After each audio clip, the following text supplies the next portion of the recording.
假如有一日你突然間冇咗收入啦，第一個可以同你兜底嘅，你話係邊一個呢？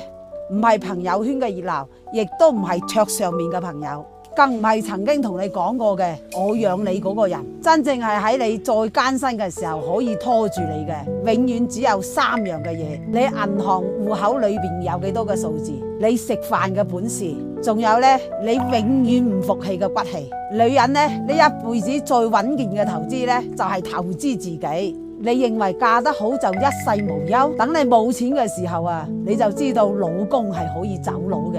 但係呢，你自己嘅本事同埋存款呢，永遠都唔會背叛你。依家嘅男人啊，正過鬼啊！如果你自己冇個啲底氣啊，連你自己嘅仔女啊都睇你唔起，你先係自己最後嘅避風港。唔好把希望放喺任何人嘅身上。獨立唔係選擇，而係生活嘅必需品。